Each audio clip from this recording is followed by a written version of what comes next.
الله وبركاته.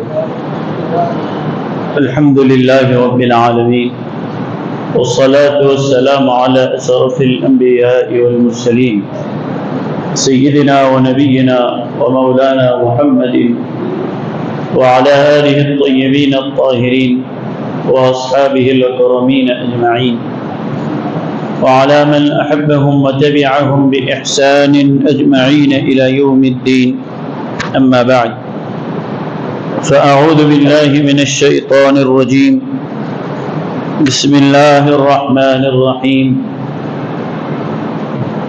إنا فتحنا لك فتحا مبينا. صدق الله العظيم. وقال جل وعلا: لتدخلن المسجد الحرام إن شاء الله آمنين محلقين رؤوسكم ومقصرين لا تخافون. صدق الله العظيم.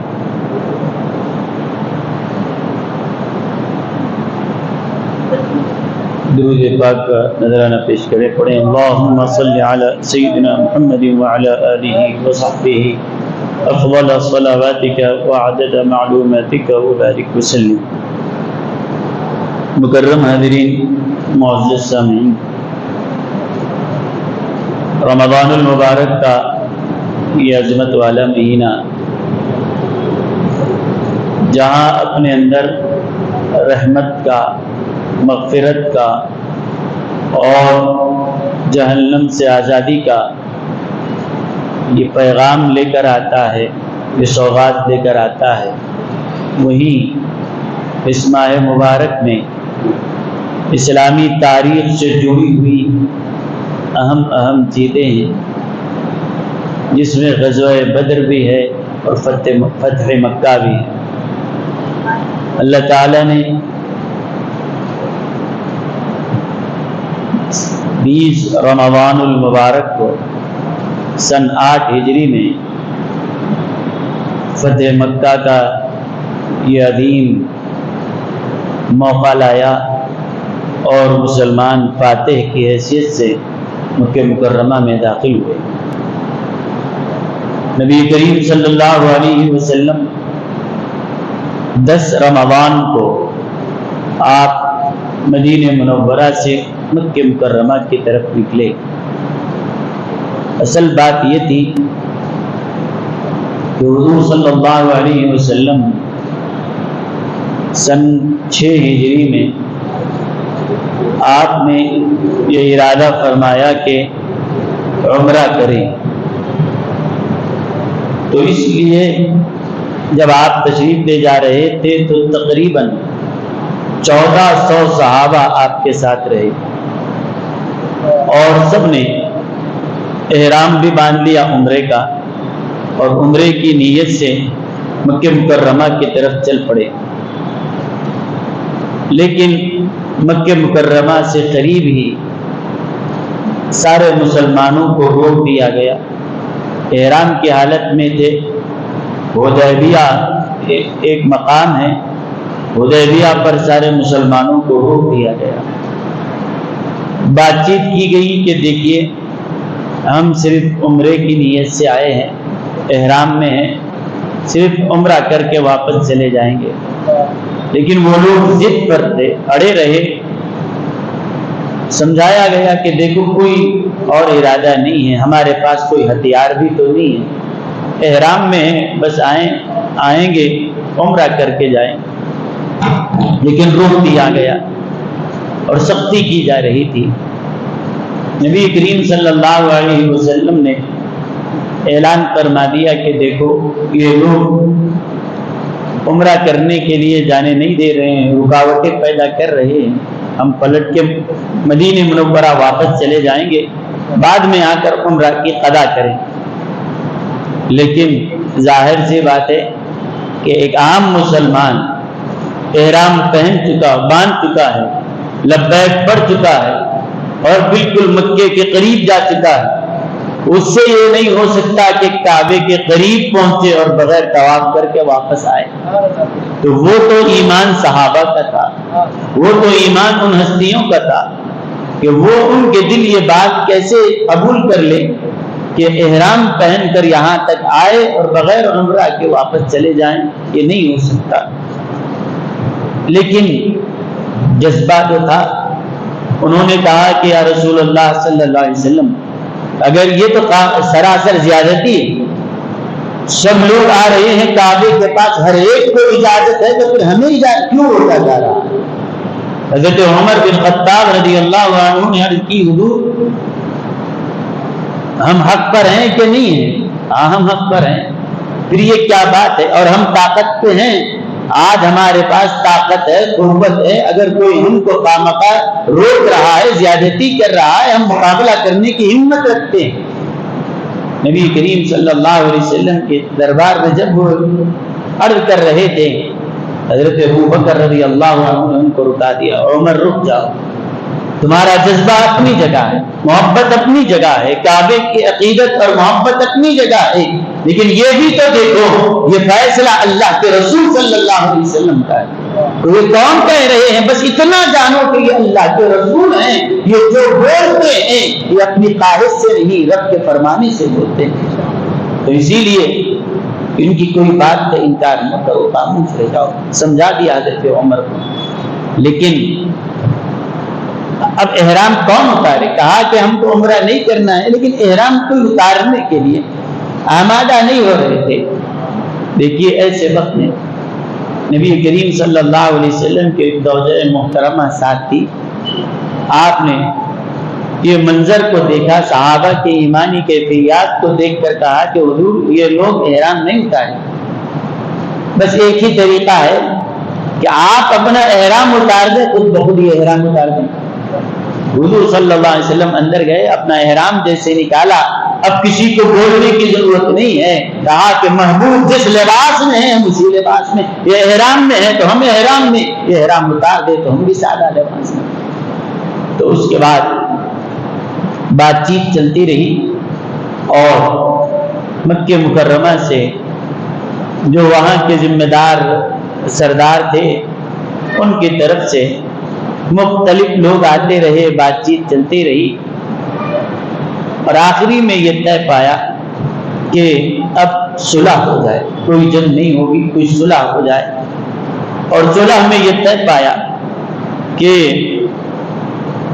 اس سال واپس چلے جائیں، آئندہ سال آپ کو 1 سال گزرنے کے بعد عمرہ کرنے کی اجازت دی جائے گی، اور اس پہ بھی کنڈیشن یہ ہے کہ آپ آئیں تو 3 دن سے زیادہ یا نہیں رہ سکتے۔ حضور علیہ السلام نے فرمایا ٹھیک ہے، ان کی ہر شرط مانتے رہے، ہر شرط ان کے قبول کیا۔ اس کے بعد اس میں یہ بھی کہا، شرط یہ بھی تھی کہ مکہ مکرمہ سے اگر کوئی مدینہ آئے، مدینہ منورہ کوئی یہاں کا کوئی شخص وہاں پر آتا ہے تو آپ اس کو گرفتار نہیں کر سکتے، کوئی پکڑ نہیں سکتے، ہم آ کے تجارت کریں گے آپ کے پاس۔ کہا ٹھیک ہے، کہا کہ ہم تو مدینہ آئیں گے لیکن آپ ان کو کوئی پکڑنا نہیں، لیکن آپ کا کوئی شخص مکہ آیا تو گرفتار کر لیا جائے۔ صحابہ کہنے لگے یہ تو ایک طرفہ بات ہوگی، آپ کا آدمی ہمارے پاس آ سکتا ہے لیکن ہمارا آدمی وہاں کیوں نہیں جا سکتا؟ حضور علیہ السلام نے فرمایا کچھ مت کہو، ہمیں منظور۔ کہا کہ یہ ایک طرفہ زیادتی کے ساتھ یہ شرطیں منوائی جا رہی ہے کہ ہمارا کوئی بھی آدمی مدینہ منورہ سے جائے گا تو وہ لوگ پکڑ لیں گے، اور ان کا کوئی آدمی مدینہ آئے گا تو وہ تجارت بھی کرے گا، گھومے گا بھی، رہے گا بھی، لیکن اس کو کوئی پکڑیں گے نہیں۔ تو کہا کہ تم خاموش رہو، ان کی صلح یہ بھی جو شرطیں منظور ہے۔ تو یہ جتنی شرائط انہوں نے لگائی ہے پوری ایک طرفہ تھی، اور ایسا معلوم ہو رہا تھا کہ بالکل مسلمان مجبور ہیں اور ہر شرط کو قبول کرتے جا رہے ہیں۔ صحابہ بھی کہنے لگی ایسی کون سی مجبوری ہے کہ وہ لوگ اپنی مرضی مسلط کرتے جا رہے ہیں اور ہم ہر شرط کو قبول کرتے جا رہے ہیں۔ لیکن اس کی حقیقت کیا تھی یہ اس وقت کھل کر سمجھ میں آئی کہ جیسے یہ کہا گیا کہ ہمارا آدمی وہاں جائے گا تو پکڑا جائے گا، ٹھیک ہے ہم اپنے آدمی کو نہیں بھیجیں گے، لیکن ان کا آدمی آتا ہے تو رکاوٹ مت رکھو، آنے دو، آنے دو۔ کہا اس وقت تو یہ دفتر مجبور ہو کر قبول کرنے کی طرح نظر آ رہا تھا، لیکن اس کا فائدہ یہ ہوا کہ جب مکے کے وہ لوگ قریش کہاں سے آتے تھے تو ان کو اجازت تھی مدینہ آنے کی، مدینہ آتے بھی تھے، تجارت بھی کرتے تھے، اور حضور صلی اللہ علیہ وسلم کو آ کر مدینے میں انہوں نے خرید سے دیکھا، صحابہ کو دیکھا، تو پھر یہ اس کا فائدہ یہ ہوا، اب تک تو دشمن کی نظر سے دیکھتے تھے، اب ایک عام انداز سے جب حضور کی زندگی کو ملاحظہ کیا، صحابہ کے طرز زندگی کو دیکھا، اور آپ کے پیغام کو سننے کا جب موقع ملا، خود بخود کلمہ پڑھتے گئے، اخلاق کا اثر ہونے لگا۔ اب تک قریب تھے لیکن آنکھوں پر دشمنی کی پٹی تھی، اب دور تھے لیکن ان کو آنے بھی دیا جانے لگا، کہو کہ بیٹھو تو صحیح، سنو تو صحیح، اس کے بعد کہنے لگے تو یہ مذہب تو یہ دین تو ان کا پیغام تو بالکل حق ہے، ہم اب تک غلطی کیے جو ان سے دشمنی کر رہے تھے۔ تو خود بخود وہ لوگ آتے رہے، اور کئی افراد ایسے ہیں کہ جو مسلمان ہوئے اور دائرہ اسلام میں انہوں نے داخلہ لیا۔ اب یہ میں نے فتح مکہ سے پہلے حدیبیہ کی تمہید اس لیے سنائی تھی کہ اس ایگریمنٹ میں ایک شرط یہ بھی تھی کہ آئندہ آنے والے 10 سال تک کفار قریش اور مسلمانوں کے بیچ میں کوئی جنگ نہیں ہوگی۔ 10 سال کے لیے انہوں نے ایگریمنٹ کر لیا کہ ہمارے درمیان آئندہ کوئی 10 سال تک کوئی جنگ نہیں ہوگی، یہ ایک شرط اس کے اندر تھی۔ کہا کہ ٹھیک ہے، 10 سال تک کوئی جنگ نہیں ہوگی، مٹ بھیڑ نہیں ہوگی۔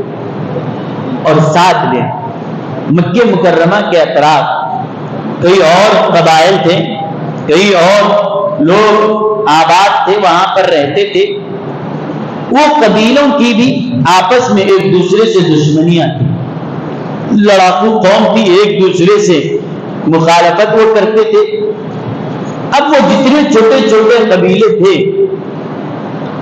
ان کا کیا کیا جائے، کیونکہ دو بڑی بڑی پارٹیاں آپس میں ایگریمنٹ کر رہی ہے کہ ہم نے تو صلح کر لی، اب وہ چھوٹے چھوٹے جتنے قبیلے تھے وہ کہاں جائیں؟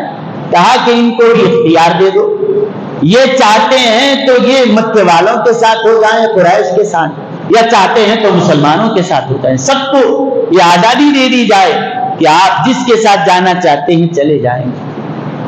تو ان قبیلوں میں ایک قبیلہ کا قبیلہ بنو بکر، انہوں نے کہا، اور ایک قبیلہ کا قبیلہ بنو خزاعہ۔ بنو خزاعہ کے بہت سے لوگ ایسے تھے جو مسلمان ہو چکے تھے، اور بہت سے ایسے لوگ تھے جو مسلمان تو نہیں ہو چکے تھے، ابھی بھی کافر ہی تھے، لیکن ان کے دل مسلمانوں کے ساتھ تھے۔ تو ان لوگوں نے یہ کہا کہ اب ہم کو اختیار ہے کہ جس کے ساتھ ہونا چاہیں ہو سکتے ہیں، تو ہمارا اعلان ہے کہ ہم تو مسلمانوں کے ساتھ ہو گئے۔ لیکن یاد رکھیے، دشمنی کی وجہ سے آدمی کتنے غلط فیصلے کر جاتا ہے۔ بس ایک آدمی یہ ٹھان کے چل رہا کہ یہ میرا دشمن ہے، اب دشمن جب کسی کو بنا لیا تو اب وہ یہ کرتا ہے، یہ جو کر رہا ہے مجھ کو اس کا الٹا کرنا۔ آج ہماری بربادی اور تباہی کا ایک سبب یہ بھی ہے کہ ہم یہ سوچ لیتے ہیں کہ یہ فلاں ہمارا مخالف ہے، اب یہ جو کر رہا ہے، یہ ٹھہرا تو میں بیٹھتا ہوں، یہ بیٹھا تو میں کھڑا ہوتا ہوں۔ حقیقت کیا ہے یہ نہ جاننے کی کوشش کرتے ہیں، نہ اس کو سمجھنے کی کوشش کرتے ہیں۔ یہ اس راستے سے جا رہا ہے تو میں ادھر جاؤں گا، کیونکہ یہ طے کر لیے کہ ہم آپس میں دشمن ہیں۔ تو یہ بنو بکر اور بنی خزاعہ، یہ دونوں آپس میں کیا ہوا، ایک دوسرے کے دشمن تھے۔ جب آپس میں یہ ایک دوسرے کے دشمن تھے تو اب انہوں نے دیکھا کہ ہماری اپوزٹ جو پارٹی ہے وہ مسلمانوں کے ساتھ ہو گئی، تو انہوں نے کہا کہ ہم بھی مکے والوں کے ساتھ ہو جائیں گے۔ قریش کے ساتھ وہ ہو گئے، بنو بکر ان کے ساتھ ہو گئے۔ لیکن ایگریمنٹ یہ تھا کہ آپ چاہے ان کے ساتھ ہوں یا ان کے ساتھ ہوں، آپس میں کسی کے ساتھ لڑائی نہیں ہوگی آئندہ 10 سال تک۔ اب یہ اطمینان ہو گیا کہ اب کوئی کسی پہ حملہ کرنے والا نہیں ہے، کوئی کسی پر حملہ نہیں ہوگا، بغیر کسی جنگ کے اطمینان سے آئندہ 10 سال گزر سکتے ہیں۔ اور پھر یہ بھی کہا گیا نہ قریش مسلمانوں پہ حملہ کریں گے نہ مسلمان قریش پہ حملہ کریں گے، یہ دونوں بھی آپس میں جنگ نہیں کریں گے، اور جتنے چھوٹے چھوٹے قبیلے ہمارے ساتھ ہو گئے ان پہ بھی حملہ نہیں کرنا، اور ان پہ حملہ اگر ہو تو ان پر حملہ گویا ہمارے اوپر حملے کی طرح ہوگا۔ تو یہ ایگریمنٹ ہو گیا۔ اب اس کے بعد وہ لیٹر تیار ہوا اور اس صلح نامے کو تیار کر کے کعبۃ اللہ شریف کے اندر رکھ دیا گیا۔ اب کوئی جنگ نہیں ہو رہی ہے، سکون سے سب چل رہا ہے۔ آئندہ سال سن 7 ہجری میں حضور صلی اللہ علیہ وسلم نے عمرۃ القضاء کیا۔ تقریباً 2000 صحابہ کے ساتھ آپ گئے اور خاموشی کے ساتھ آپ عمرہ کیے اور عمرہ کر کے واپس آ گئے۔ اب اس کے بعد والا جو سال تھا سن 8 ہجری میں ہوا یہ کہ جس قوم کی طبیعت میں جھگڑا کرنا، فساد مچانا، یعنی مزاج خود ان کا فسادی ہو جائے، اور ان کو اگر یہ کہیں کہ چین سے آرام سے بیٹھیے تو وہ نہیں بیٹھتے، جب تک فتنہ نہ پھیلائیں، جب تک لوگوں کو لڑائے نہیں، ان کے دل کو چین نہیں ملتا۔ تو لہذا بنو بکر جو قبیلہ تھا، انہوں نے اب خالی خاموش بیٹھ رہے ہیں، لڑنے والوں کو خاموش بیٹھے تو کہتے ہیں کہ کھجلی اٹھ رہی تھی، کیوں کب تک خاموش بیٹھے، لڑائی جھگڑے تو ہونا ہے۔ تو انہوں نے اپنی مقابل جو پارٹی تھی، جو مسلمانوں کے ساتھ تھے، ان پہ حملہ کرنے کے لیے، پرانی دشمنی کا انتقام لینے کے لیے ان پہ حملہ کرنا چاہتے تھے، لیکن یہ دیکھے کہ یہ لوگ تو مسلمانوں کے ساتھ الائنس کیے ہوئے ہیں، ان پہ حملہ کیسے کیا جائے۔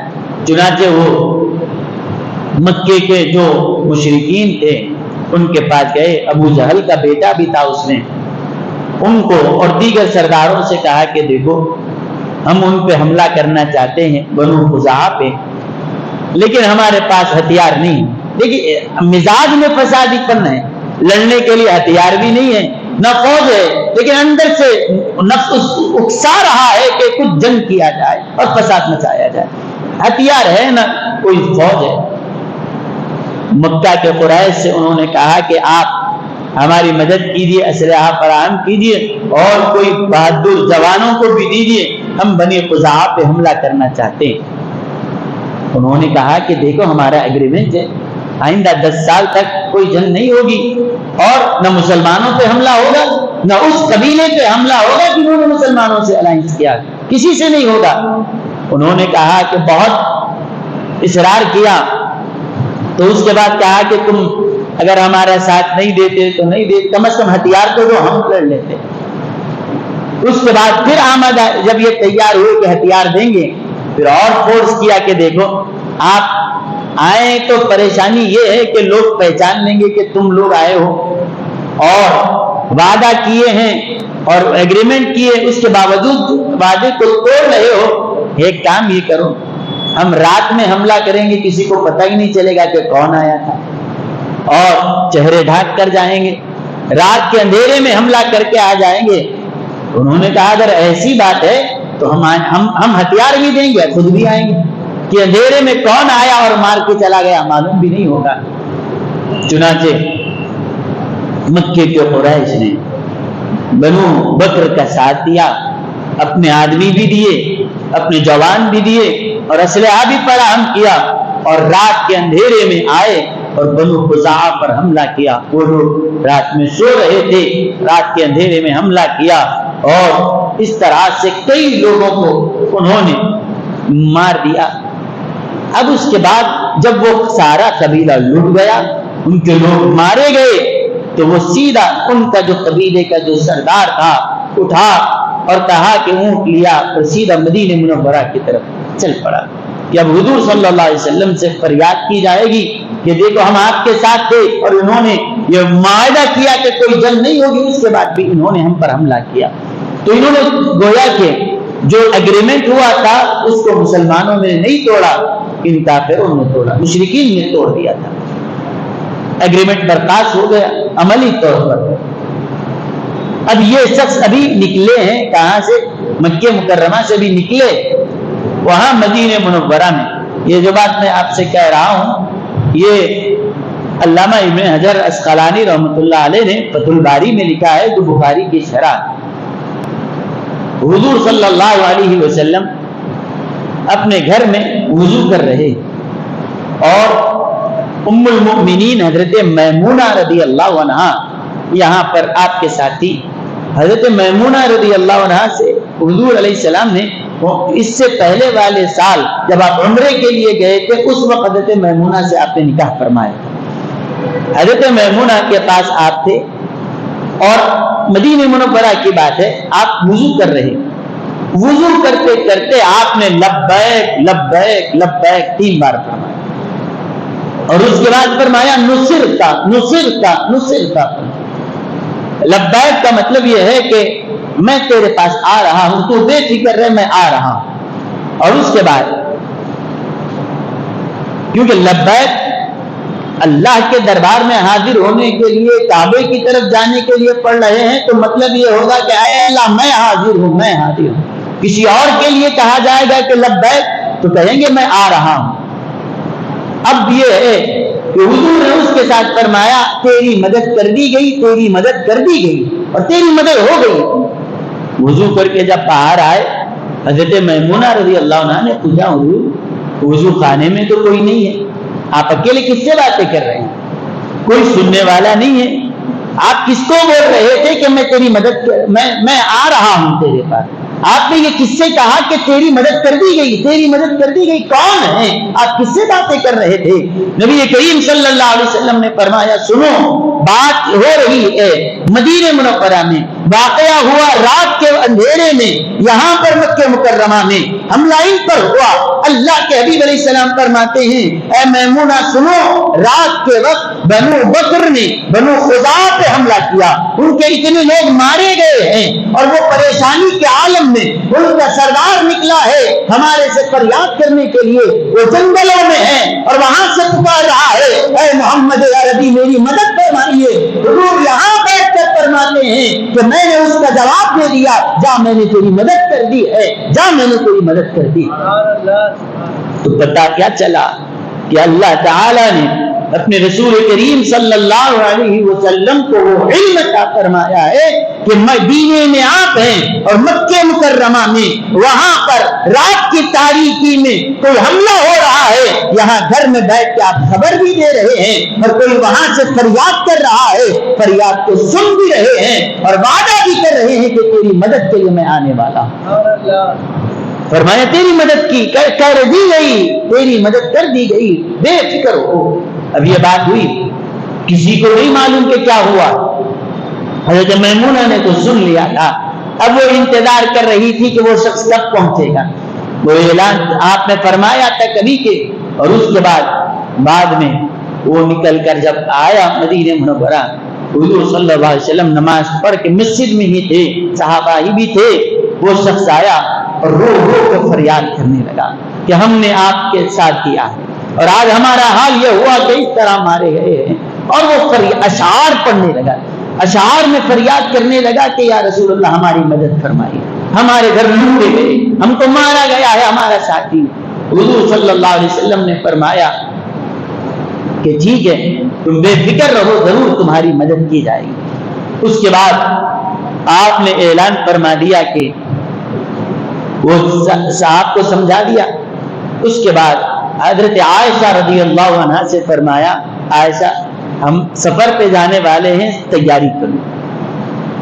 تو حضرت عائشہ سامان نکال کے صحابہ کو بھی کہہ دیا کہ بس تیاری کرو، جانا ہے، لیکن کہاں جانا ہے یہ نہیں فرمایا۔ تشویش سب کو تھی کہ کدھر جانا ہے، کہاں جانا ہے، کوئی نہیں بات ہے۔ اب آپ کی عادت یہ تھی کہ اور اتنا رازدارانہ انداز میں آپ نے یہ تیاری فرمائی، خود حضرت ابو بکر رضی اللہ عنہ اتنے قریب تھے، حضرت ابو بکر سے بھی نہیں فرمایا کہ کہاں جانا ہے، بس اتنا کہا کہ ابو بکر جانا ہے، چلنا ہے، تیاری کرو، لیکن کہاں چلنا ہے یہ نہیں کہا۔ یہ دیکھیے آپ کسی کے ساتھ رہتے ہیں، کسی کو اپنا بڑا مان کے چلتے ہیں، آپ چاہے کتنے بھی قریب کیوں نہ ہو، اگر کسی حکمت کے تحت آپ کو وجہ نہیں بتائی جا رہی ہے تو آپ اگر یہ ضد لے کے بیٹھے میں صدر ہوں، میں نائب صدر ہوں، مجھے بولے بغیر یہ کیسا ہوا، میں اتنا قریبی آدمی ہوں، میرے علم میں لائے بغیر کیسے نکلتے ہیں؟ یہ مزاج نہیں ہوتا۔ حضرت ابو بکر رضی اللہ عنہ نے حضرت عائشہ سے پوچھا حضور جا رہے ہیں کیا؟ کچھ کہا کہ کدھر جانا ہے؟ فرمایا کہ بس حضور نے فرمایا کہ جانا ہے، لیکن کہاں جانا ہے یہ نہیں بتایا، کدھر جانا ہے یہ نہیں فرمایا۔ تو یہ بات بھی ہے، لیکن صحابہ اتنے حضور کے قریب ہیں، یہ حضرات اتنے قریب ہیں، مجال نہیں ہے کہ حضور سے یہ پوچھے کہ حضور آپ چلو، بول رہے کہاں جانا ہے، کتنے دن کے لیے جانا ہے؟ کوئی سوال نہیں کہا کہ بس ہم نے آپ کو اپنا امیر مانا ہے، قائد مانا ہے، تو پھر آپ جہاں لے جانا چاہتے ہیں چلنے تیار ہیں۔ ہم کو نہیں بولے، ان کو نہیں بولے، یہی سوالات ہیں جو لوگوں کے بیچ میں۔ کوئی ہمارا امیر ہے، اگر وہ کسی چیز کو پردے میں رکھنا چاہتا ہے، کہا کہ جس کو پردے میں رکھنا ہے رکھو، ہم اس کو پردہ ہٹانا بھی نہیں چاہتے۔ اگر ایسا مزاج بن جائے تو پھر کوئی انتشار نہیں ہوتا۔ جہاں جہاں میں پناہ آتا ہے، نفسانیت آتی ہے، انانیت آتی ہے، وہ عام لوگوں کو نہیں بولے تو نہیں بولے، مجھے تو بولنا تھا، میں تو چیف ایڈوائزر ہوں، میں تو فلاں سربراہ ہوں۔ کہا کہ نہیں، کچھ بھی ہو بس ان کو پتا ہے کب بولنا ہے کب نہیں بولنا ہے۔ یہ چیز اگر مزاج میں آ جائے تو پھر یہ کوئی انتشار کی کیفیت پیدا نہیں ہوئی۔ اور حضور صلی اللہ علیہ وسلم کا طریقہ بھی یہ ہوتا ہے، کیونکہ منافقین بھی صفوں میں گھسے ہوئے، منافقین بھی اس طرح گھسے ہوئے ہوتے تھے، تو آپ اگر کہہ دیں کہ ادھر جانا ہے ادھر جانا ہے، وہ لوگ مسجد میں آ کر مسلمانوں کے ساتھ صفوں میں کھڑے ہو کر نمازیں ادا کرتے تھے، اور صرف یہ جاننے کے لیے کہ جاسوسی کرنے کے لیے کہ ان کا آئندہ کیا پلان ہے، یہ لوگ کیا تیاری کر رہے ہیں۔ اپنے آپ کو مسلمان کہتے تھے، صفوں میں آ کے نمازیں بھی پڑھتے تھے، میٹنگوں میں بھی شریک رہتے تھے، پتا تھا کہ فلاں شخص منافق ہے، حضور خاموش کر دیا، ایک متن خاموش تھے۔ اس کے بعد آپ کا طریقہ، اب منافق بھی ہے مسلم بھی ہے ساتھ، اب آپ کا طریقہ یہ ہوتا ہے، جانا اس طرف ہوتا، اور آپ موسم پوچھتے ادھر کا۔ مثال کے طور پر آپ جانا چاہ رہے ہیں کیرلا، اب حضور کو جانا ایک طرف ہوتا اور پوچھتے دوسری طرف کا حال، جانا ہے کیرلا اور پوچھیں گے کشمیر کا حال کہ دیکھیے آج کل کشمیر کا کیا موسم چل رہا ہے، حالات کیا چل رہے ہیں۔ سب یہ سمجھے کہ ادھر کا موسم پوچھے، شاید ادھر جاتے ہوں گے، وہاں والوں کو اطلاع دیے، لیکن جانا ہوتا اس طرف۔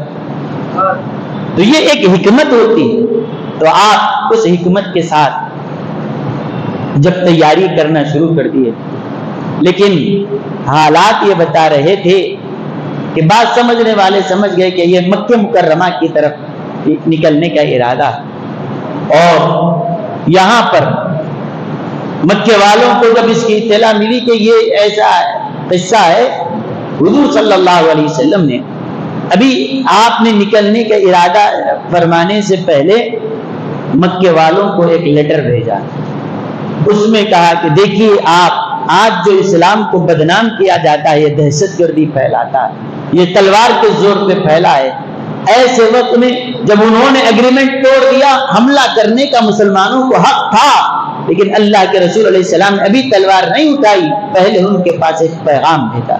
وہ پیغام یہ تھا، حضور نے 3 شرطیں لکھ کر بھیجائی، ان تینوں میں سے کوئی ایک قبول کر لو۔ پہلی شرط یہ تھی کہ دیکھو بنی خزاعہ کے تقریباً 23 لوگوں کو انہوں نے مارا تھا، تم نے ان کے لوگوں کو مارا ہے، لہذا اس کا جرمانہ بھرو کہ جن کے خاندان کے لوگ مارے گئے ہیں ان کو خون بہا دے دو، پیسہ دے دو۔ ایک آدمی کی جان کے لیے جو اس زمانے میں کوئی بدلہ دیا جاتا تھا، کہا کہ جتنے لوگ تم نے مارے ہیں ان کو خون بہا دے دو۔ پہلی شرط یہ تھی کہ تم سے کوئی جنگ نہیں، کہ ہم نے وعدہ کیا تھا کہ جنگ نہیں ہوگی، ابھی بھی کرنا نہیں چاہتے، ہماری شرط یہ مان لو کہ جن لوگوں کو تم نے مارا ہے ان کے گھر والوں کو پیسہ دے دو، بات ختم ہو جائے گی۔ پہلا آپشن تھا۔ دوسرا آپشن یہ تھا کہ بنو بکر نے ان پہ حملہ کیا ہے نا، تو تم جو ان کے حلیف بنے ہوئے ہو، ان کے ساتھ تمہارا جو ساتھ ہے، ان سے تم دستبردار ہو جاؤ۔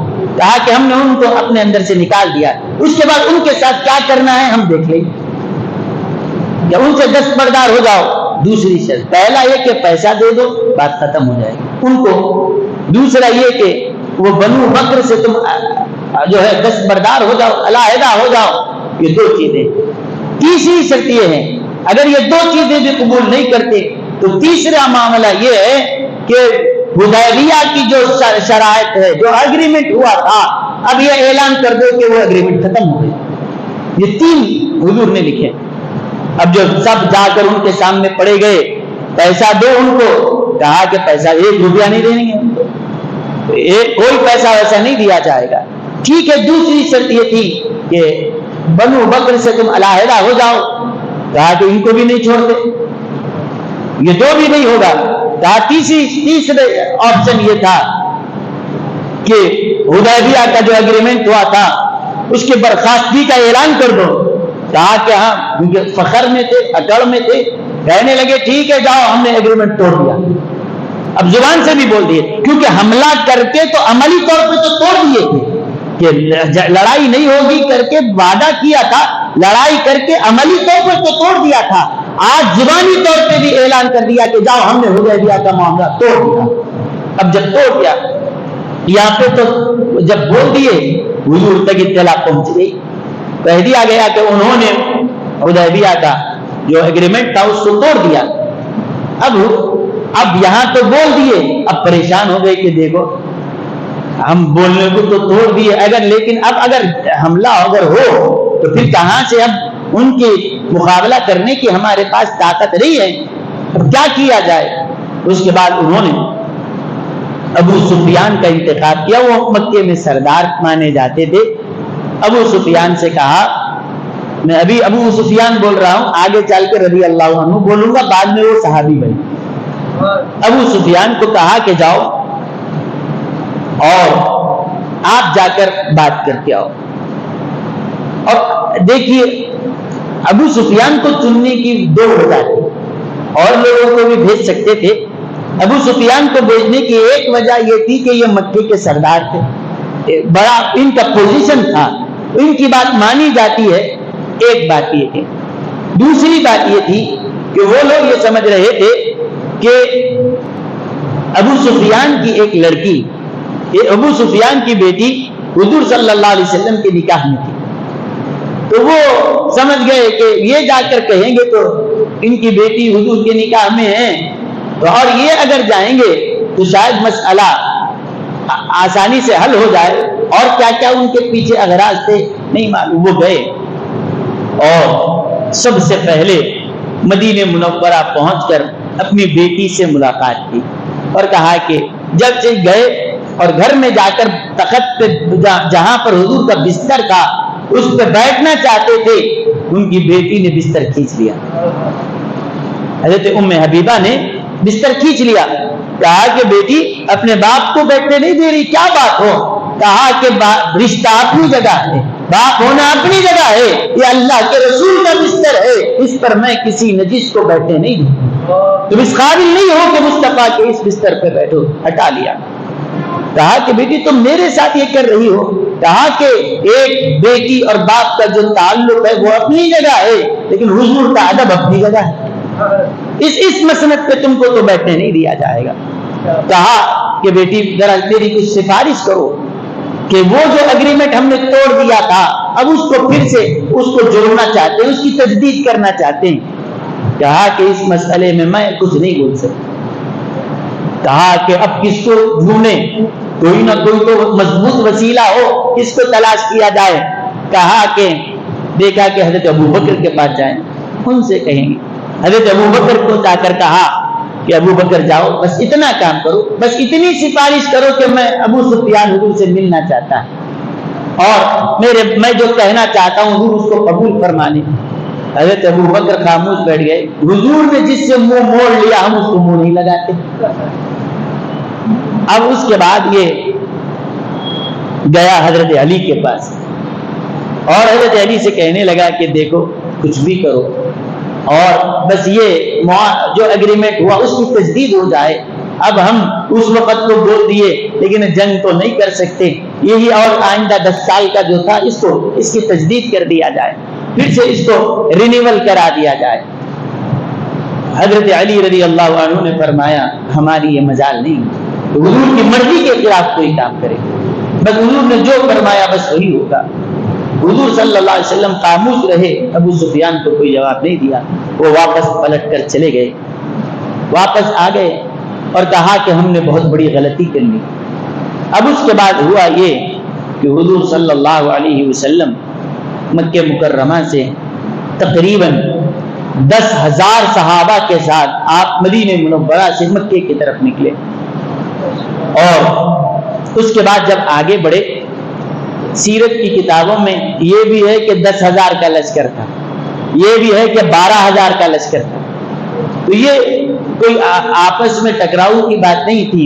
مدینے سے نکلے تھے تو 10,000 تھا، جب باہر نکلے تو دیگر قبیلوں کے لوگ بھی آ کے شریک ہو گئے تو 12,000 ہو گئے۔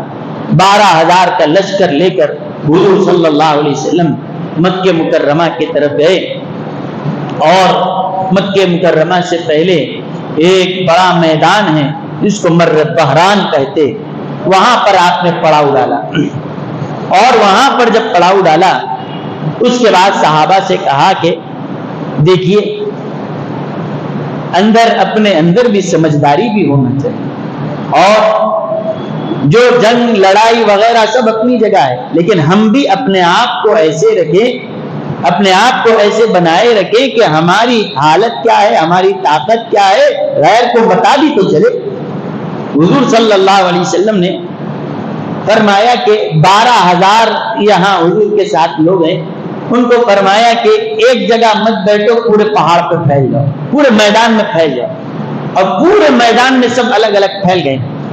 اب اس کے بعد ان لوگوں سے فرمایا کہ اب دیکھیے گروپ جب جاتا ہے کہیں پر تو کھانا جو پکایا جاتا ہے، بڑا چولہا ایک جگہ لگاتے یا سب الگ الگ چولہے لگاتے؟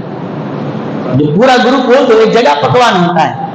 حضور علیہ السلام نے فرمایا کہ آج یہ ایک جگہ چولہا نہیں، ہر کوئی اپنا اپنا چولہا چلا۔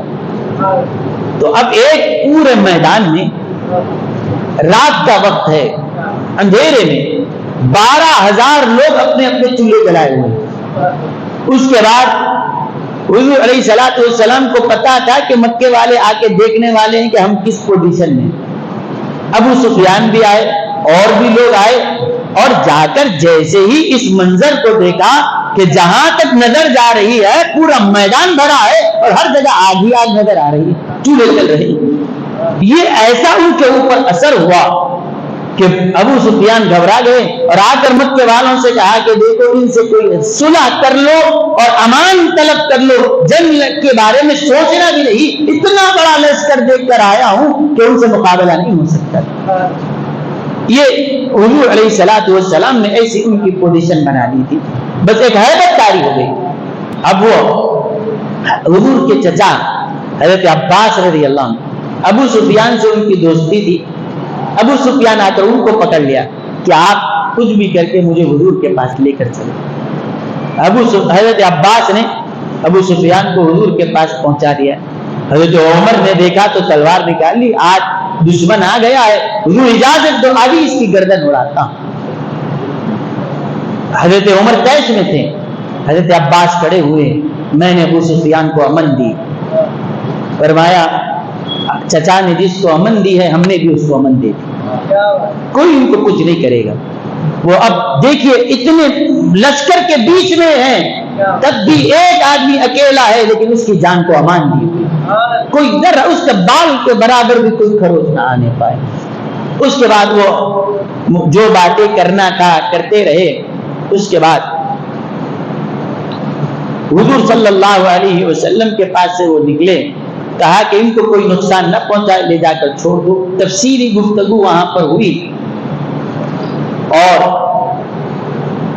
وہ جب جا رہے تھے اب حضور صلی اللہ علیہ وسلم نے اس کے بعد کیا کیا کہ ایک راستہ تھا، چھوٹا سا راستہ تھا، وہاں سے لوگ گزرتے تھے۔ آپ نے فرمایا کہ ایک ایک قبیلہ اس کے بعد یہاں سے اندر سے گزرے۔ اب جتنے قبائل حضور علیہ السلام کے ساتھ تھے، اور یہاں پر حضرت عباس کی یہ فراست تھی، انہوں نے ابو سفیان کو ایک پہاڑ کے اوپر چڑھایا اور بھی لوگ تھے پہاڑ پہ لے جا کر یہ نظارہ دکھا رہے تھے. آج آپ دیکھتے ہیں فوجی پریڈ کرتے ہیں اور اپنے کرتب دکھاتے ہیں, ہتھیار وغیرہ لے کر گاڑیوں پر الگ الگ کرتب وہ دکھاتے ہیں. اور آپ دیکھتے بھی ہیں کہ خاص طور پر جب پریڈ ہوتا ہے دوسرے ملک کے کسی سربراہوں کو بلایا جاتا ہے اور بتایا جاتا ہے کہ ہمارے پاس کتنی طاقت ہے, ہمارے پاس کتنے میزائل سے, سب دکھایا جاتا ہے. یعنی خاموشی میں یہ بتا دیا بھی جاتا ہے, مہمان تو مہمان ہے, ساتھ میں یہ بھی دکھایا جاتا ہے کہ ہم سے اگر لگڑ لیے تو دیکھو کتنا ہمارے پاس یہاں موجود ہے. تو یہ اثر ہوتا ہے. تو یہ آج آپ دیکھ رہے ہیں کہ جتنا یہ پیریڈ ہوتا ہے, جتنا یہ کرتب فوجی دکھائے جاتے ہیں, اور فوجی جو اپنے ہتھیاروں کا جو مظاہرہ کرتے ہیں کوئی پلین کے ذریعے, گاڑیوں کے ذریعے جو کیا جاتا ہے, یہ اللہ کے رسول صلی اللہ علیہ وسلم نے فتح مکہ سے پہلے کروا دیا.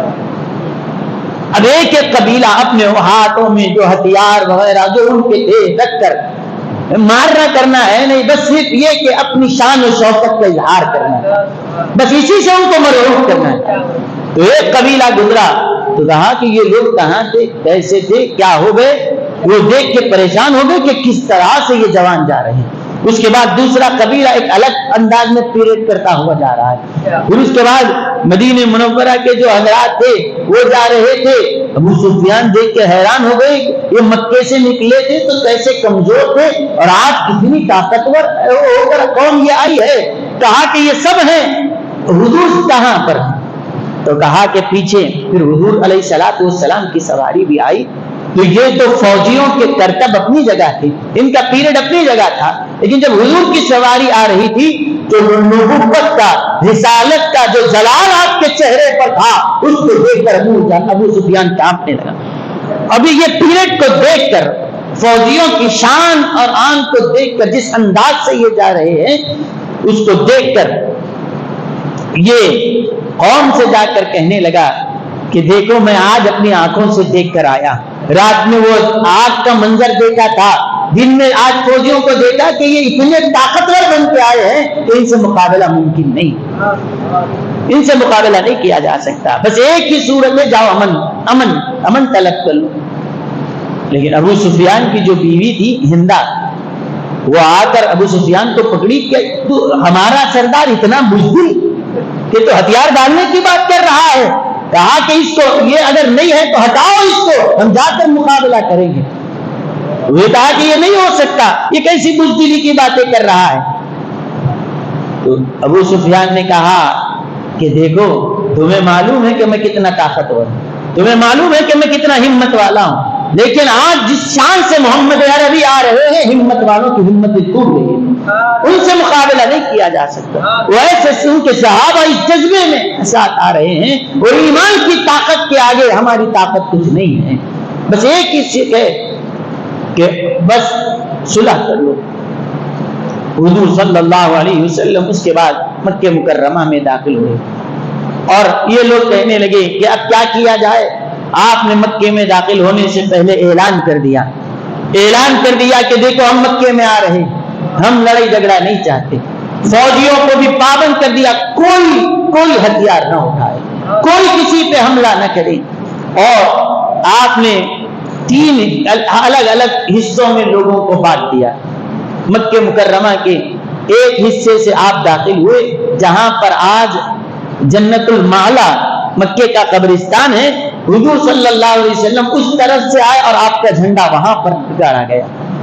حضرت خالد بن ولید رضی اللہ عنہ کو قضی کے مقام سے بھجایا, دوسرے مقام سے فرمایا, ایک بالائی حصے سے فرمایا خالد تم وہاں سے جاؤ. ایک لشکر ادھر سے گیا, ایک لشکر ادھر سے آیا, 3 الگ الگ مقامات سے مکہ مکرمہ میں داخل ہوئے. اور کیسے آج وہ شہر فتح ہو رہا ہے, مکہ فتح ہو بغیر کسی جنگ کے.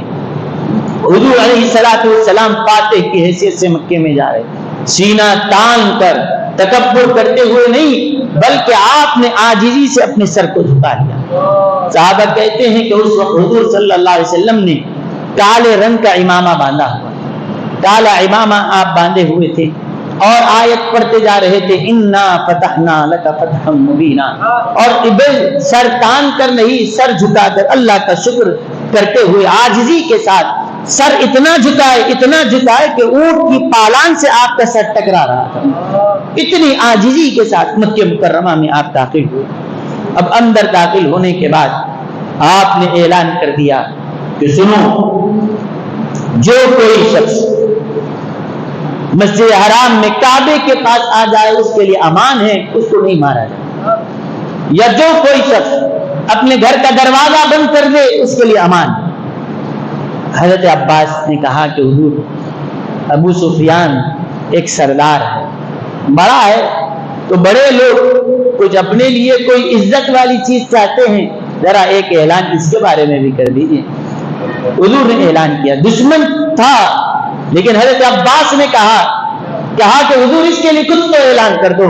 کہا کہ چچا آپ کی بات رکھتا ہوں۔ فرمایا ابو سفیان کے گھر میں جو داخل ہو رہا ہے میں اس کو امان دے رہا ہوں۔ ابو سفیان نے جب یہ سنا کہ سب سے بڑا دشمن تو میں ہوں اور دشمن کے گھر میں کوئی چلا جائے تو اس کو کاٹا جاتا ہے، اور یہ کہہ رہے ہیں کہ ابو سفیان کے گھر میں جو چلا جائے وہ امان میں آ جائے گا، کہا کہ یہ اسلام یہ سکھاتا ہے کہ دشمن کو ان کے ساتھ یہ برتاؤ کیا جائے۔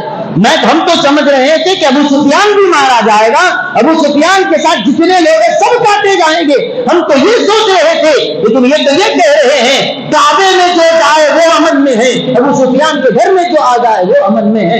دشمن کو اتنی عزت دے رہے ہیں، ابو سفیان پر یہ اخلاق کا ایسا اثر ہوا، کہا کہ اب تو غلطی کیا جو اس مذہب سے میں دشمنی کرتا رہا۔ کہا کہ جو نبی دشمن کو یہ کہہ رہے ہیں کہ اس کے گھر میں جو آئے امن ہے، میں آ کر اسلام کا اعلان کرتا ہوں۔ ابو سفیان مسلمان ہو گئے۔ نعرہ تکبیر، نعرہ تکبیر، نعرہ رسالت۔ اب ابو سفیان نہ رہے، وہ ابو سفیان رضی اللہ عنہ ہو گئے، اب وہ صحابی ہو گئے، اب ان کے خلاف نہیں بولا جائے۔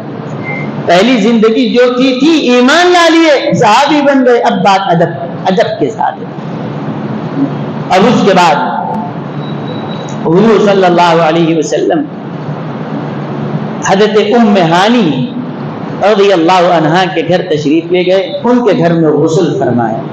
اس کے بعد حضور نے ان کے پاس، اب دیکھیں مکہ فتح ہوا ہے، غسل کرنے کے بعد حضرت ام ہانی سے فرمایا کچھ کھانے کے لیے ہے تو لاؤ، کھانے کے لیے لاؤ۔ وہ معلوم ہے دور سے آئے ہیں لیکن وہ ہچکچا رہی تھی کہ کیسے دوں، کیونکہ گھر میں صرف سوکھی روٹی کے ٹکڑے تھے، اس کے علاوہ کچھ نہیں۔ اب وہ کہہ رہی کہ حضور کو یہ سوکھی کیسے دوں؟ حضور نے فرمایا کوئی بات نہیں، لاؤ۔ دیکھیے ایک علاقہ فتح ہوا ہے، لوگ تو شرابیں اڑائیں گے اور نہ جانے کیا کیا کھائیں گے پیئیں گے، جشن منایا جاتا ہے، لیکن مکہ فتح ہوا ہے، دستر بچھایا جا رہا ہے، سوکھی روٹی جس کو چاوا بھی نہیں جاتا، چاو نہیں سکتے تو پانی میں گھول کر حضور علیہ السلام تناول فرما رہے ہیں۔ یہ سادگی ہے اللہ کے حبیب صلی اللہ علیہ وسلم کی۔ آپ سمجھتے ہیں کہ کیوں مکہ فتح ہوا ہے تو کیا آج کا بکرے نہیں بھونے جا سکتے تھے؟ کیا آج کا گوشت نہیں پکایا جا سکتا تھا؟ کیا آج عمدہ غذائیں نہیں پکائی جا سکتی تھی؟ یہ ہو سکتا تھا۔ یہ ساری غذائیں اگر کوئی پکانے والا نہ بھی ہو، ارادہ کرو اللہ جنت سے دستر اتارے، جبریل لے کر اتر آئے، لیکن وہ اللہ کے حبیب علیہ السلام اپنے آنے والی امت کا حالات نظر میں رکھ کر فرما رہے ہیں جو چاہتا ہوں یہاں اللہ میرے پاس بھیج سکتا ہے، جو غذا کا ارادہ کروں جنت سے اللہ اتار سکتا ہے۔ لیکن اللہ کے حبیب اپنی امت کو دیکھ رہے ہیں، ایسے لوگ بھی آئیں گے، مصیبتیں آئیں گی، جیسے آج فلسطین میں چل رہا ہے، ان کو افطار کرنے کے لیے کچھ نہیں ہے، گھاس کو ابال کر وہ جوس اس کا بنا کر پی کر افطار کر رہے ہیں، کچھ کھانے کے لیے نہ ہو، جانوروں کو کھلانے کا بھوسا کھا کر وہ سحری کر رہے ہیں۔ اللہ کے رسول علیہ الصلوۃ والسلام کی نگاہوں کے آگے ایسے آنے والے مظلوم مجبور مسلمان ان کے سامنے تھے۔ فرمایا اگر ایسی نوبت آئے تو وہ سوکھی روٹی کھا لینا، یہ سمجھ کر کے سوکھی روٹی کھانا بھی تمہارے نبی کی سنت ہے، طاقت کر کے بھی تم اپنے صبر کر کے زندگی گزارو، کیونکہ میں یہ سب کچھ کر سکتا ہوں، لیکن اس کے باوجود آپ نے اس چیز کو اختیار فرمایا.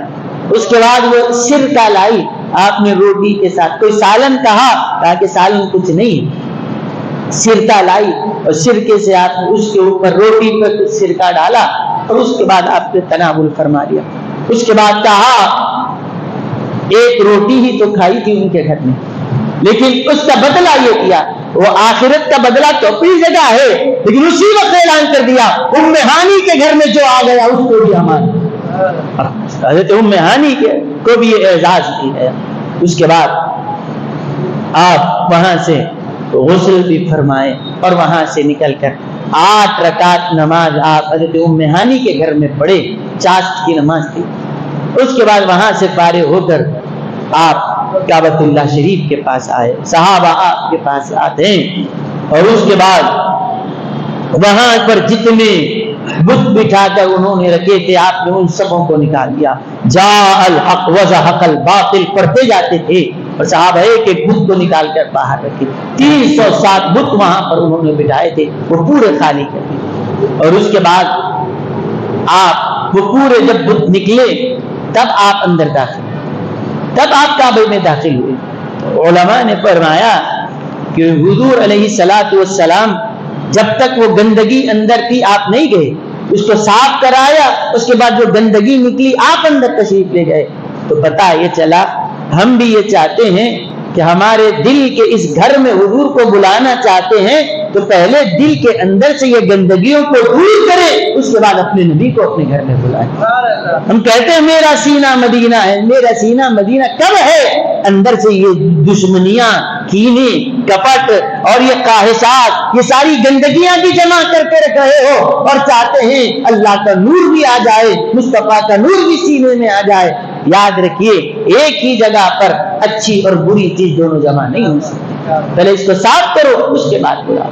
اللہ کے حبیب علیہ السلام تب تشریف لے گئے اور اندر جا کر دیکھا تو وہاں پر کعبے کے اندر 2 پتلے بنے ہوئے, اور ایک پتلے کا انہوں نے اپنے حساب سے بنا لیا, کہا کہ حضرت ابراہیم کا پتلا, ایک حضرت اسماعیل کا پتلا بھی بنا لیا.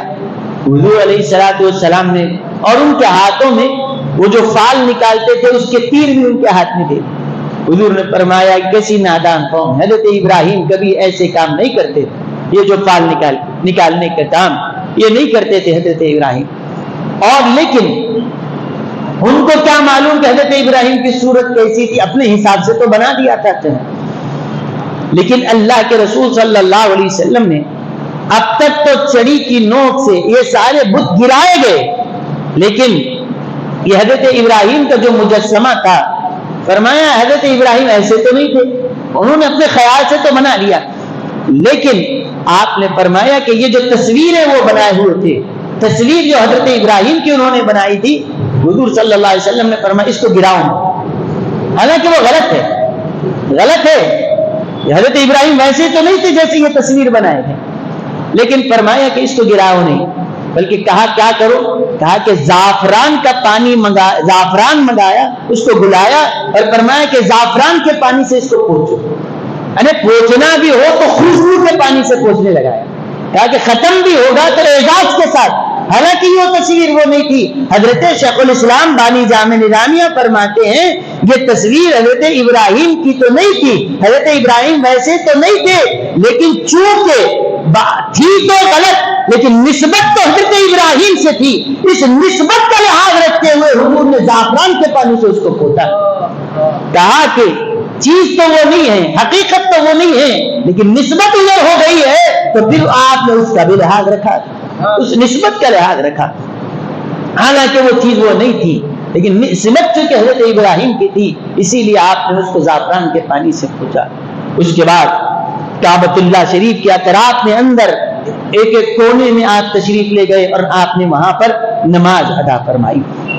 اور اب وہ سارے بت دور ہو گئے. اور ایک بات آپ سے میں یہ عرض کرتا چلوں, دیکھیے آپ لوگ مختلف قسم کی باتیں کرتے ہیں, ایک میں سمجھانے کے لیے بات آپ سے عرض کر رہا ہوں. ابھی میں نماز پڑھنے کے لیے ٹھہر رہا تھا, سنت پڑھتے وقت میں جیب میں سے گھڑی نکالا, گھڑی کو ایک میرے تاگا لگا ہوا تھا، سیدھا وہ گرا. ہمارے ریان صاحب وہاں بیٹھے ہوئے تھے، فوراً وہ تاگے کو اٹھائے اپنے جیب میں ڈال دیا. مجھے بہت اچھا دکھا ہوا ہے. ہو بھی سکتا ہے کہ کچرا اگر گر گیا تو آپ اٹھا کے کونے میں بھی ڈال سکتے، لیکن یہ بھی ایک طریقہ ہے. لیکن اس سے بہتر طریقہ یہ ہے کہ وہاں پہ بھی کچرا تھا تو مسجد ہے، وہاں سے اٹھا کے آپ سامنے بھی ڈالو تو وہ بھی تو مسجد ہے، لیکن وہ اٹھا کے جیب میں ڈال لیا. کہا کہ صاف صفائی کا طریقہ یہی ہے کہ کچرا ہے لے کے جیب میں ڈال لیا. وہ نہیں اٹھاتے تو میں خود اٹھانے والا تھا، لیکن میرے سے پہلے وہ تاگا ہی تھا، کچھ بھی نہیں، تاگا اٹھا کے جیب میں ڈال لیا. مسجد اللہ کا گھر ہے، اس کی صفائی کا لحاظ ہم رکھتے ہیں، لیکن ہمارے گھر میں کچرا ہو اس کو کون صاف کرے؟ بھئی آپ کے گھر کا کچرا یہ صاف نہیں کریں گے، ان کے گھر کا کچرا آپ نہیں صاف کرتے. آپ کے گھر میں کچرا ہو تو صاف کون کریں گے؟ ہم کو ہی کرنا ہے. ہمارے گھر میں گندگی ہو تو دور ہم کو کرنا ہے. نہیں آپ اگر بیٹھے نہیں ذرا ٹھہریے، اور ایک صاحب آنے والے، ہمارے بچہ آنے والا ہے، انہوں آئے جب تک نہیں آئیں گے، 1 سال ہو گیا جی، تو بچہ آنے کے بعد جب جھاڑو دیں گے، بیوی گئی ہوئی ہے 6 مہینے کے بعد آئے گی، انہوں آئے تو جھاڑو دیں گے، اس سے پہلے نہیں دیں گے. کیا اس وقت گھر میں کچرا پڑے ہوا رہے گا؟ کیا کہیں گے نہیں گھر میرا ہے، صفائی کا میں خیال رکھوں گا. اگر کام والی نہیں آئی 1 مہینے تک تو کیا کریں گے؟ تو گندا ویسے ہی پڑے ہوا رہو. کہا کہ گھر میرا ہے، مجھے صفائی کا خیال رکھنا ہوگا. یہ کہیں گے نہیں تو انتظار کرو جب آئیں گے تب صاف ہوگا. یہ نہیں کیا جاتا. صفائی کی تعلیم ہم کو بھی دی گئی، اسلام صفائی کو پسند کرتا ہے. اب مجھے بتائیں، ہم اپنے گھر میں گندگی کو رکھنے نہیں دیتے، اور گندگی آ جائے تو کسی کا انتظار نہیں کرتے، کوئی نہ ہو خود صاف کر لیں گے. میں آپ سے پوچھتا ہوں، کعبے کے اندر 360 بتوں کی گندگی رکھی ہوئی تھی، گھر خدا کا ہے تو خدا نے کیوں صاف نہیں کیا؟ گھر اللہ کا ہے، اور اللہ کو صاف کرنے کے لیے کیا ایک زلزلہ لائے سارے نکل کے گر جائیں گے، یا ایک سیلاب آئے ساروں کو بہا کر چلا جائے گا؟ کچھ نہ ہو فرشتے آ کر سب کو خراب ساروں کو نکال کے پھینک دیں گے. کتنی صورتیں ہو سکتی، اور اللہ کسی کا محتاج نہیں، اس کا حکم ہو جہاں ہے وہی سب فنا ہو جائے، وہی زمین میں دھس جائے، کچھ بھی ہو سکتا ہے. لیکن 360 بت رکھے ہوئے ہیں، ان کی پوجا ہو رہی ہے اور پرستش ہو رہی ہے، وہ گندگی پھیلائی جا رہی ہے، لیکن اللہ سے نہ جانے کتنے لوگوں نے فریاد نہیں کی ہوئی ہے. پروردگار یہ تیرا گھر ہے، یہ کب صاف ہوگا، یہ کب صاف ہوگا؟ کہا کہ رکو ابھی اس کا وقت آنے والا، رکو اس کا وقت آنے والا، رکو اس کا وقت آنے والا ہے. کب تک رکایا گیا؟ زمانہ گزرتا جا رہا ہے، گزرتا جا رہا ہے، گزرتا جا رہا ہے. خدا کے گھر میں وہ بتوں کی گندگیاں پڑی رہی، لیکن ایک وقت جب آیا اللہ کے محبوب علیہ السلام دنیا میں آئے، اس وقت اللہ نے اعلان فرمایا اب تک گندگی تھی، اب کعبے کو صاف کرنے والا مصطفیٰ آ چکا ہے. ہم کہیں گے اللہ اپنے گھر میں گندگی پڑی ہوئی ہے تو انتظار کیوں کروائے؟ حضور کا انتظار کی کیا ضرورت ہے؟ خود کروا دیتا، فرشتوں کے ذریعے کروا دیتا. تو اللہ نے انتظار کروایا ہے، جب مصطفیٰ آئے تب صاف کروایا، تاکہ یہ بتایا کہ ہم اپنے گھر کو صاف کرنا بھی چاہیں مصطفیٰ کے بغیر نہیں کرتے. لہذا تم اپنے دل کو صاف کرنا چاہتے ہو تو نبی کے وسیلے کو چھوڑ کر جانا چاہتے ہو تو پھر ہمارا بھی طریقہ تو دیکھو. ہم کعبے کو بھی صاف کرنا چاہتے ہیں تو مصطفیٰ کے بغیر نہیں کرتے. تم اپنا بھی صاف کرنا چاہتے ہو، کہیں گے ڈائریکٹ کر لیں گے تو تمہارا طریقہ ہو سکتا ہے. ڈائریکٹ کرنا ہوتا تو ہم کعبے کو صاف کرتے تھے، لیکن کعبے کو بھی صاف کرنا چاہا، نبی کے آنے کا ہم نے انتظار کروایا ہے. وہ آئے تو ان سے ذریعے صاف کروایا. اب تم اپنے دل کو صاف کرنا چاہتے ہو تو پھر تم بھی وہی طریقہ اختیار کرو جو طریقہ ہم بتا رہے ہیں. ان کے ذریعے آؤ تو اس کے بعد یہ ساری گندگیاں دور ہوئی. نبی کریم صلی اللہ علیہ وسلم باہر تشریف لائے. اس کے بعد ظہر کا وقت ہے. آپ نے کہا کہ اب کعبے کے اوپر سے چھت پر سے اذان دی جائے. اذان دینے کی بات آئی. آپ دیکھ رہے ہیں حضرت علی موجود ہیں حضور کے خاندان کے، حضرت ابو بکر ہیں، حضرت عمر ہیں، حضرت عثمان ہیں، بڑے بڑے اکابر ہیں. جن کا تعلق خاندان کے لحاظ سے عرب لوگ بھی ہیں، قریش بھی ہیں، حضور کے خاندان کے ہیں، بڑے بڑے سردار ہیں، سب پر حضور کی نظر پڑ رہی ہے، لیکن بڑے بڑے سردار بھی ہیں، عظمتوں والے بھی ہیں، فضیلتوں والے بھی ہیں، لیکن وہ ساری چیزوں کے باوجود اللہ کے رسول صلی اللہ علیہ وسلم نے حضرت بلال کو فرمایا بلال تم جاؤ۔ حالانکہ جو قبیلے میں جو سب سے اونچا درجے کا ہو، سردار ہو، ان کو چڑھایا جائے۔ حضرت مولا علی ہیں، حضور کے خاندان کے، بنو ہاشمی ہیں، حضور کے خاندان کے ہیں، ان کو چڑھایا جا سکتا تھا، لیکن فرمایا نہیں ہے، خاندان کے لوگوں کا ہے۔ حضرت سیدنا امام حسن اس وقت غالباً 5 سال کے تھے۔ حضرت امام حسن، ابو سفیان جب مدینہ آئے، شوق کے پاس گئے، کچھ نہیں ہوا، امام حسن کے پاس آئے، چھوٹے 5 سال کے بچے ہیں، ان کو جا کر پھسلانے لگے کہ دیکھو حسن، بس ایک بار یہاں باہر آ کر کہہ دو کہ حدیبیہ کا جو معاہدہ تھا ہم نے اس کی تجدید کر لی، پر تمہاری زبان سے ایک بار نکل گیا بھی تو کافی ہے، کیونکہ نواسے کی زبان سے نکلے گا تو مانا رد نہیں کریں گے۔ 5 سالہ بچے کے سامنے آ کر کہا کہ تم ایک بار کہہ دو کہ ہم نے تم سے صلح کر لی، اور صلح کر لی اتنا بول دو۔ لیکن حضرت امام حسن نے کہا کہ نبی کی زبان خاموش ہے، علی کی زبان خاموش ہے، سنو حسن کی زبان بھی خاموش ہے، میں نہیں بولتا۔ 5 سال کے ہیں لیکن اتنا شعور ہے۔ وہ آ کر ابو سفیان کہا کہ نہ حضرت فاطمہ کچھ کہہ رہی ہے، نہ حضرت علی، نہ حضرت ابو، کوئی کہیں کر رہا۔ آخری میں آئے اور کہنے لگے یہ چھوٹا 5 سالہ بچہ حسن بھی اگر کہہ دیے کہ جاؤ ہم نے صلح کر لی، تو ان کی زبان سے جب نکلے گا صلح کر لی، تو حضور اپنے نواسے کی بات تو نہیں کہتے ہیں وہ، لیکن یہ وہ حضرات ہیں بچپن میں بھی ہوں تو پھر اللہ ان کی زبانوں کی بھی حفاظت کرے۔ اب یہ سب لوگ ہیں، یہ سارے لوگ موجود ہونے کے باوجود بھی اللہ کے حبیب علیہ السلام نے ان میں سے کسی کو کعبے پہ نہیں چڑھایا۔ ہاں ان کو حق تھا کہ چڑھایا جائے، لیکن آپ نے اس وقت دیکھا حضرت بلال کو چھوڑا۔ کیوں؟ یہ وہ دور تھا کہ غلاموں کو جانوروں کی طرح ان کے ساتھ سلوک کیا جاتا تھا، اور پھر یہ بھی تھا کہ غلاموں پر سختیاں کی جاتی تھی، اور حضرت بلال تو ایک حبشہ کے تھے، کالے کلوٹے غلام کی کیا حیثیت تھی۔ اللہ کے رسول صلی اللہ علیہ وسلم کو وہ منظر بھی یاد آیا کہ جس وقت حضرت بلال نے اسلام قبول کیا تھا، اس وقت ان کے آقا نے اتنا مارا کہ مار کے ان کو بے حال کر دیا، اور رسی باندھ کر مکے کی گلیوں میں ان کو گھسیٹا جا رہا، کوڑے مارے جا رہے ہیں، مکے کی ایک ایک گلی سے گھسیٹ کے بلال کو لے جایا گیا۔ اللہ کے رسول کے سامنے وہ سارا منظر تھا، کہا کہ بلال ایک وقت وہ تھا کہ انہی مکے کی گلیوں سے تجھے گھسیٹ کر لے جایا گیا، آج تجھ کو اللہ وہ عزت دیتا ہے، کعبے کے اوپر تجھے چڑھا کر اللہ اکبر کی صدا بلند کی جائے گی، ادا دینا یہ بھی تیرے نصیب میں آئے گا۔ چنانچہ اور فرمایا کہ لوگ باتیں تو بہت کرتے ہیں نا بھئی، ہر ایک کو ایکول ان کا حق دیا جائے، سب کے لیے اپنے رائٹس ہیں، سب کا ساتھ ہو، سب کا وکاس ہو، یہ زبان سے بولنا آسان ہے، لیکن جب حق دینے کی بات آتی ہے تو پھر اچھے بھی مکر جاتے۔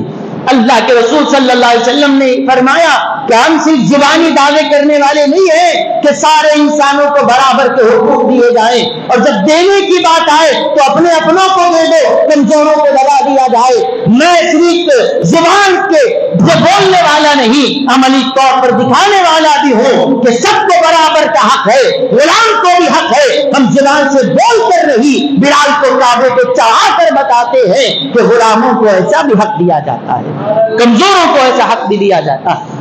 ان کو اوپر چڑھایا، اذان کہی، اس کے بعد مکے میں اللہ اکبر کی صدائیں گونجنے لگی۔ اس کے بعد حضرت عثمان بن طلحہ رضی اللہ عنہ وہاں پر موجود تھے، کعبے کی چابی حضور نے ان کے حوالے کر دی، کعبے کی چابی ان کے حوالے کر دی، اور فرمایا عثمان آج میں تم کو کعبے کی چابی دے رہا ہوں، قیامت تک تمہارے پاس ہی رہے، کوئی تم سے یہ چابی نہیں چھین سکتا۔ ہاں فرمایا کوئی ظالم ہی ایسا ہوگا جو آ کر تم سے یہ چابی لے گا، ورنہ ہمیشہ تمہارے پاس ہے۔ ہمیشہ کے لیے تم کو چابی دے رہا ہوں. لہذا حضرت عثمان بن طلحہ کے ہاتھ میں جو حضور نے چابی دی تھی، آج تک کعبے کی چابی انہی کے خاندان میں، آج بھی جو کعبے کے کلید بردار ہیں انہی کی اولاد میں سے. فرمایا تم کو جو دے دیا تو دے دیا، ہمیشہ کے لیے دیا. فرمایا آج بھی ان کے خاندان میں وہ موجود ہیں، ان کے ساتھ وہ سلسلہ چل رہا ہے. اس کے بعد چابی ان کے حوالے فرما دی. اور اب جب آپ باہر تشریف لائے، وہ سارے لوگ ایک سے بڑھ کر ایک ظلم کرنے والے سارے نگاہوں کے سامنے موجود تھے. سب سامنے ایک شخص آیا، حضور کی نظر اس کے اوپر پڑی، سارا منظر یاد تھا. وہ شخص تھا جس نے حضور صلی اللہ علیہ وسلم کے صاحبزادی حضرت بی بی زینب رضی اللہ عنہا حمل سے تھی تو ان کو پیٹ پہ مار کر ان کا حمل ساقط کیا تھا. وہ شخص بھی سامنے موجود، وہ شخص بھی موجود تھا جنہوں نے پتھر برسائے. وہ لوگ بھی موجود تھے جنہوں نے حضرت عمار کو مارا تھا، جس نے حضرت سمیہ کو مارا تھا. وہ شخص بھی موجود تھا کہ جنہوں نے حضور علیہ السلام کے اوپر وہ جھڑیاں لا کر ڈالی تھی. وہ گالیاں دینے والے بھی تھے. وہ جنہوں نے ظلم کیا تھا وہ سارے لوگ موجود تھے. ایک وہ بھی تھا کہ جس نے حضور علیہ السلام کے چچا جان حضرت امیر حمزہ کو بھی شہید کیا. ان کا کلیجہ نکال کر اور ان کے جسم کے اعضاء نکال کر ایک اس کا مالا بنا کر گلے میں ڈال کر حضور کے سامنے آ کر انہوں نے منظر یہ بتایا تھا. چچا کو کٹتا ہوا ان کے اعضاء کے ساتھ کھلواڑ کرنے والے بھی نگاہوں کے سامنے تھے. وہ سارا منظر تھا. ان کو بھی یاد آئی ساری کرتوتیں ہم نے کیا کی. سمجھ گئے کہ اب خیر نہیں ہے، اب خیر نہیں ہے کہ اب کیا ہوگا. کہاں پہ ہے تھے سب؟ نبی کریم صلی اللہ علیہ وسلم سب کو دیکھ رہے، لیکن آپ نے فرمایا اے لوگوں بتاؤ آج میں تمہارے ساتھ کیا سلوک کروں، تم کیا سوچتے ہو؟ سب سمجھ گئے کہ مرنا تو سب کو موت سامنے نظر آ رہی ہے کہ حرکتیں کیے تھے ہی ایسا.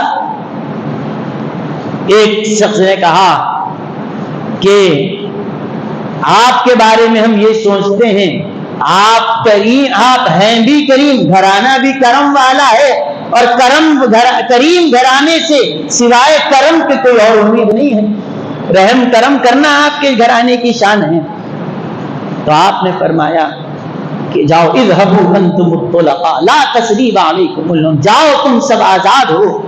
تم کو سزا دینا تو دور کی بات ہے، تم نے فلاں وقت یہ کیوں کیا تھا پوچھا بھی نہیں جائے. جاؤ میں نے معاف کر دیا. اور بالکل توقع کے خلاف تھا. وہ تو سمجھ رہے تھے کہ آج تو بوٹی ایک کی جائے. ان لوگوں سے پوچھا گیا کہ تمہارے ساتھ کیا ہوگا؟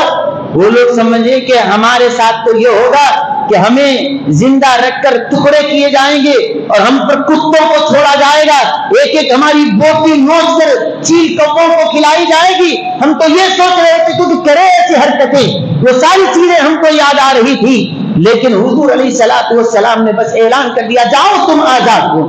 جیسے ہی یہ آواز آئی کہ وہ سمجھ رہے تھے کہ گلے کاٹو یہ حکم آئے گا، لیکن آواز آئی جاؤ معاف کر دیا. اور ایسے معاف کیا ہوں جیسے حضرت یوسف نے اپنے بھائیوں کو معاف کر کے گلے لگا لیا ہے، میں نے اپنے دشمنوں کو معاف کر کے گلے لگا لیا. جب یہ سنا تو اب ان کی آنکھوں میں آنسو آ گئے. اسی وقت کئی لوگ آئے اور کہنے لگے اب ہم آپ کے ہاتھ پر کلمہ پڑھنا چاہتے ہیں کہ دشمنوں کے ساتھ یہ برتاؤ، یہ اخلاق، یہ مظاہرہ. اور کئی لوگ آئے اور فتح مکہ کے دن اسلام قبول کیا. اور جو اسلام قبول کیے یہ اب ڈر کے نہیں، معافی ملنے کے بعد انہوں نے اسلام قبول کیا. حضور نے ان کے لیے فرمایا اذهبوا انتم الطلقاء، جاؤ تم آزاد ہو تو فرمایا. تو اس کے بعد جب آزادی ملی تو اس کے بعد کہنے لگے اب آزاد ہو کے کہاں جائیں؟ آپ نے تو ہم نے اپنے اخلاق کا غلام بنا لیا، اپنے کردار کا غلام بنا لیا ہے، اب زندگی آپ کے ساتھ ہے، مریں گے بھی آپ کے ساتھ. اور انہوں نے آ کر اسلام قبول کیا. یاد رکھیے اسلام قبول کیا ہے نا تو اس سے یہ کوئی فرق نہیں پڑتا. آج جو راضی فکر جو پھیلائی جا رہی ہے کہ فتح مکہ کے بعد جو لوگ اسلام قبول کیے ان کے اسلام کا کوئی اعتبار نہیں ہے. ارے نبی نے قبول کیا ہے تو تو کون ہوتا ہے ریجیکٹ کرنے والا؟ جب نبی نے قبول کیا ہے، اور وہ لوگ جو قبول کیے کسی زبردستی کی وجہ سے نہیں ہے، حضور کے اخلاق کو دیکھ کر انہوں نے اسلام کو قبول کیا. نبی نے جب قبول کر لیا ہے تو ان میں ایک وہ بھی تھے ابو سفیان بن حارث. یہ ابو سفیان الگ ہے، یہ ابو سفیان الگ، وہ بھی اسلام قبول کیے. حضور علیہ الصلوۃ والسلام ان سے ناراض تھے، لیکن جب وہ اسلام قبول کر لیے تو آپ نے ان سے گفتگو نہیں کرنا چاہتے تھے. ان کی حرکتیں ہی کچھ ایسی تھی. حضرت بی بی ام سلمہ رضی اللہ عنہا نے فرمایا، وہ لوگ کہنے لگے اگر حضور مجھ سے بات کرتے ہیں تو ٹھیک ہے، ورنہ میں اپنے بچوں کو لے جا کر ایک ریگستان میں چلا جا کر بیٹھ جاؤں گا، خود بھی بھوکا رہ کے مر جاؤں گا، اپنے بچوں کو بھی مار دوں گا. یا تو نبی مجھے معاف کر دے ورنہ یہ حال کر لوں گا. حضرت بی بی ام سلمہ رضی اللہ عنہا آئی اور حضور سے کہنے لگی، حضور یقیناً اس نے غلطی کی ہے، لیکن آپ تو رحمت للعالمین ہیں، آپ کی رحمت سب کو مل رہی ہے تو آپ کے خاندان کے آدمی کو نہیں ملے گی، حضور معاف فرما دیجیے. حضرت ام سلمہ نے جب کہا تو کہا جاؤ میں نے معاف کر دیا. اب حضور نے ان کو دعا دی. اب تک تو وہ چہرہ پھیر لیے تھے، اور حضور نے جب معاف کیا تو فرمایا اب خاندان ہی کے شخص تھے، جب معاف کر دیا تو فرمایا اللہ نے اس کو وہ مرتبہ دیا، کل قیامت میں حضرت امیر حمزہ کو جو مقام دے گا اللہ اس کو بھی وہی مقام عطا کرے گا. یہ کون ہے؟ یہ فتح مکہ کے دن اسلام قبول کیے. یہ وہ لوگ ہیں، خود یہ حضرت علی کا گھرانہ ہے، ان کا خاندان ہے. حضرت خالد بن ولید رضی اللہ عنہ یہ اسی وقت اسلام قبول کیے. یہ بڑے بڑے لوگ ہیں جو انہوں نے، اور یہ دب کر نہیں تھا، اگر کوئی اس وقت دب کر بھی تھے تو بعد میں انہوں نے سچائی کے ساتھ پکے سچے صادق مسلمان بن گئے. لہذا ان کے خلاف زبان نہیں کھولی جائے گی. اب اس کے بعد حضور صلی اللہ علیہ وسلم مکہ مکرمہ میں رہے. اب مکہ تو فتح ہو گیا. اب ایک نئی الجھن انصار صحابہ کو پیدا ہوئی کہ اب مکہ فتح ہو گیا، شاید حضور یہاں رک گئے تو اب ہم کیا کریں، کیونکہ آبائی مقام یہی ہے، کعبہ بھی یہیں پر ہے، حضور کا گھر بھی یہی، خاندان کنبہ قبیلہ سب یہی ہے، تو اس کو چھوڑ کر حضور کہیں یہاں چھوڑ کے کیسے آئیں، کیا حضور یہیں رہ جائیں گے؟ اب ان کو وہ فکر ستا رہی تھی. انصار پریشان ہوئے. اب وہ تشویش میں تھے، حضور یہیں پر رک رہے ہیں کہ یہیں رک گئے تو پھر ہمارا کیا حال ہوگا. انصاری میں کسی نے کہا کہ حضور اب آگے کیا ارادہ ہے. حضور سمجھ گئے کہ یہ لوگ کیا سوچ رہے ہیں.